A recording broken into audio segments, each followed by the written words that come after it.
恐竜戦隊 Zyuranger! Hey guys, and welcome to episode 11 of my Zyuranger episode reviews.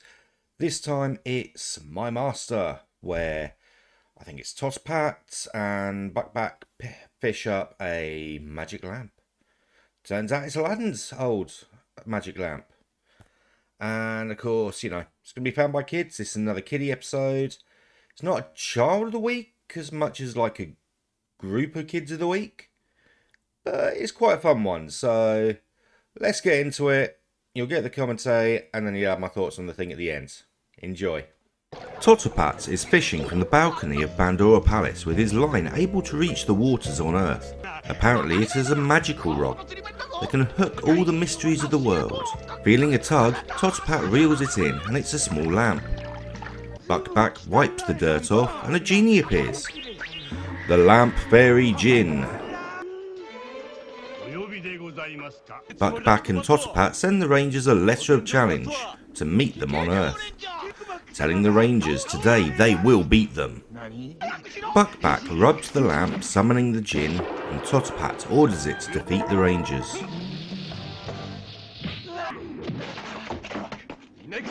Transforming, the Rangers continue to be constantly attacked by the Djinn, unable to fight back. Until they shoot at Buckback, sending the lamp flying, and the Djinn disappears. The lamp lands near a path, where it's found by two children. Back at the temple, Barda tells them the Djinn could be good or bad depending on the lamp's owner, so the Rangers quickly leave to hunt for the lamp. A group of children have gathered in a warehouse where one of them rubs the lamp to summon the Djinn.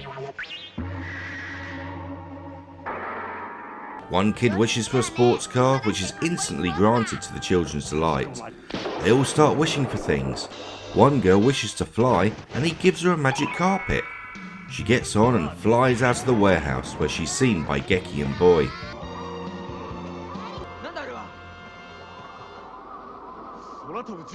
Back at the warehouse, all the kids' wishes have been granted, and the Djinn is playing and dancing with the kids.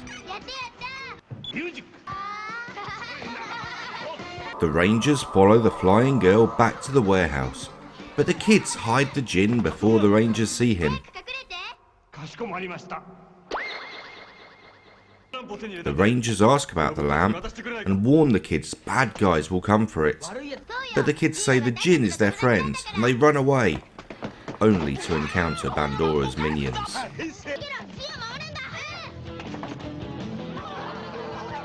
The Rangers morph and take on Grafforza and the Golems, while the kids continue to be chased by Buckback and Tosspat. One girl trips and tells the others to take the lamp, but they won't leave her. As Tosspat and Buckback pounce on the kids, they rub the lamp, asking Djinn to help them. He knocks the evil pair away and turns them into balloons, letting them fly away. As the kids start to celebrate, Djinn is attacked by Bandora. Bandora tells Djinn to be her servant, but he refuses, saying he serves the lamp's owner. So Bandora destroys the lamp.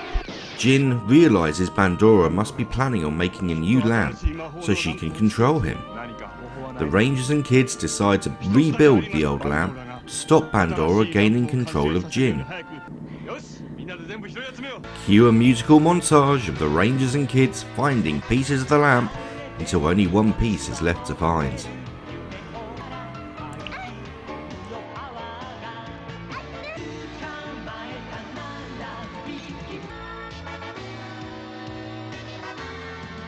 Bandora appears with a new evil lamp that will make Djinn even stronger. She opens the lid and sucks Djinn in, before rubbing it and summoning a giant Djinn.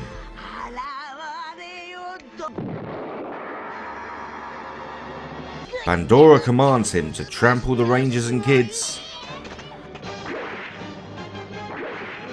The Rangers hide the kids behind a bush before summoning the Guardian Beasts and forming Daijujin.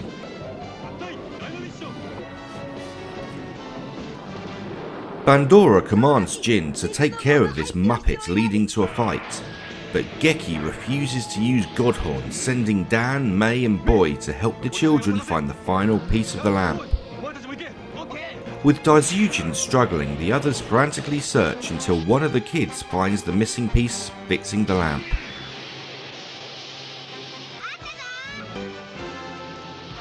Holding it out, they cause Jin to return to his original lamp. May fires her bow and destroys Bandora's evil lamp, giving her a headache and causing her to retreat once again. One of the kids rubs the lamp to summon Jin, and at first they think it doesn't work, but it turns out he had appeared in a tree behind them in order to surprise them. At the end of the day, the Rangers get the kids to return the lamp to the ocean, so Bandora cannot use him for evil again. So, that was different. I mean, as I said earlier, you know, it's Aladdin and the Magic Lamp, legit, the canon in Super Sentai World. So, yeah. Also, some of the kids' wishes. I mean, I wish for fried chicken. I wish for dollies and toys. At least one kid wished for a sports car and the girl wished for a flying carpet. I don't know if I'd have come back after that. I mean, flying carpet, let's go. But yeah, so all these kids... Actually, no, that's a different one. So, yeah, these kids are just there. You know, they don't seem to have any connection to the Rangers this time, which...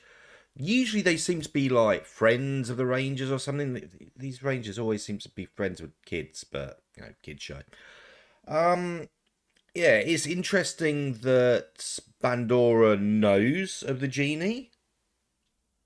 You know, every time like we get these monsters that have got a past, Bandora always seems to know, or it's in the book, like the book.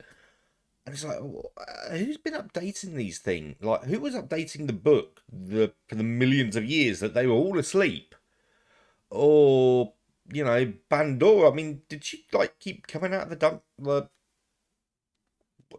want to call it the dumpster, but that's Power Rangers. But did she keep coming out of her prison to, like, you know, check up on what was going on? Interesting that, you know, she could just make another lamp. You know, destroy the lamp doesn't free the genie. It doesn't destroy the genie.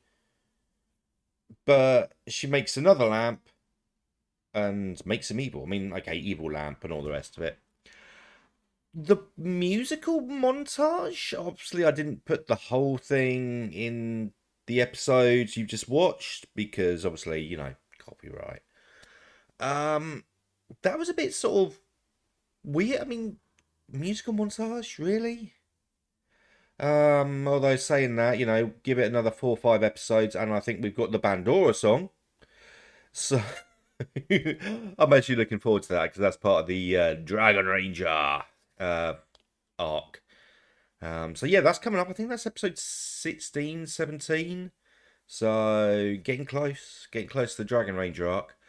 So yeah, it's another good episode. It's not great. It's not terrible. It's just... It is. And to be honest, the genie's not really like an iconic enemy. I do like the bits where you've got like the giant monster and Megazord fighting in the background while the kids and some of the Rangers are looking for the piece of the lamp in the foreground. I like those shots. I don't remember seeing many of those shots in Power Rangers. Now, if that's just because, you know, it's usually because it had some of the Japanese people in it, so they couldn't really use it, then that's a shame. And I'm surprised if they didn't do that sort of thing very often. They didn't, because that just made it look so good. Unless it was just the cost of trying to do this sort of green screen thing at the time on a Power Rangers budget. So, yeah, it's those bits, I like them. I like seeing those. but they just don't seem to be in it that much in Power Rangers. So it's really nice seeing it in Zyuranger. Any other thoughts on the episodes? I mean, like I say, we've got the musical montage, we've got Bandora knowing about these things that happened when she was in prison. Yeah, like I say, group of kids this time, no specific child of the week. Although, get used to seeing groups of kids. I think there's a group of kids friends with May in the next episode or the episode after. So, yes, Zyuranger. It's a lot of kid episodes. But hey, when we get to O-Ranger, I don't think there's many kid episodes. There is one where they literally call it a fan service episode. Because the girls are in, or at least one of the girls is just in a swimsuit. We'll get that one at some point. I will get to O-Ranger. I mean, like, you know, you can see here, I've got so many series. And if anyone has any requests for what series you want me to do after this, or, you know, although I'll definitely be asking more towards the end of the series. This is still early on, but if any of you like want me to cover a specific series, even if it's like jump all the way up to Pirate Sentai Gokaiger, or even cover the current series, which if I can get far enough ahead on making these videos, because they do take a lot of time to edit all together. I know. It's probably more my skill than how long it should take, but yeah, it does take a while. You know, I may start, especially with next season. Boom Boom Ja is okay, but it hasn't sort of like grabbed me and gone, this is good, like King Oja did. Which King Oja, you know, when that started, I mean, I saw obviously the mecha in the end of Don Brothers, which I have Don Oni Taijin now. I have that. That's going to be added to the background along with Mega Voyager. Yeah, King Oja, that grabbed me. Boom Boom Ja, I'm watching, I'm enjoying. It just didn't really sort of grab me and go, this is good. And the toys, after like a couple of years of having really like posable toys, it's gone back to being a brick. And the thing of just pushing the cars through and making them go, boop, it's like, really? But we'll get to that someday. I'm going to do a whole load of these. And I am pretty much just waffling now. So, yeah. I'll see you guys next week. Next week is Puppets of Vampire. Okay. We've got Dracula. See you next time.